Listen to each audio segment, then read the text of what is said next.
Hello everyone, এতিয়া মই পাট গলপটা পিন্ধি আহিছো দেখিছানে ইয়াৰিং জোৰ বিৰাটেই ধুনিয়া হয় আৰু এইটো গলপটা ৰন্থলি মেড হয় নগাঁও ৰন্থলিৰ হয় পাটহুনৰ কাম কৰা হয় ৰূপৰ ওপৰত আৰু ইমান ধুনিয়া লাগে নহয় গোল্ডেন বিটছত কৰা হৈছে যথেষ্ট ধুনিয়া এপত গলপটা ইয়াৰে আৰু এটা ঘিচিমনিত চিলোৱা আছে আপোনালোকক দেখুৱাই দিম সাইড এটু ঘিচিমনিত চিলোৱা হৈছে ৰেড মনিটো ঘিচি কোৱা হয় সকলোৱে জানে আৰু যি গোল্ডেনত পিন্ধি বেয়া পায় তেওঁলোকে এনেকে ঘিচিমনিত পিন্ধিব পাৰে ইমান ধুনিয়া দেখিছেনে গলপটাডাল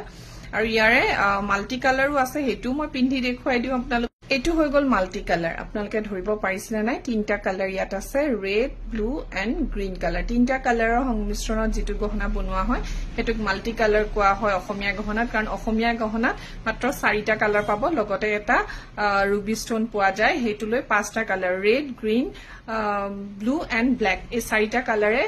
পিওৰ অসমীয়া গহনাত পোৱা যায় আৰু আমাৰ এই তিনটা কালাৰ ইয়াত মিক্স কৰি দিয়া হৈছে আমি হেতু কাৰণে মাল্টি কালাৰ বুলি কৈছো আৰু এই গলপটাডাল আপোনালোকে লব পাৰিব 3700 টকাত আৰু এটা কালাৰ আছে মই দেখুৱাই দি আছো হেখত এয়া ৰয়েল ব্লু কালাৰ ইমান ধুনিয়া কালাৰটো এটু কালাৰ আমাৰ চাদৰ মেখলাবোৰৰ লগত পিন্ধিলে বিৰাট ধুনিয়া লাগে আৰু মোৰ কাপোৰৰ লগত আজি মিলি গৈছে পুৰা আৰু ইয়াৰিংস সকলোৰে এনেকৈ আহিব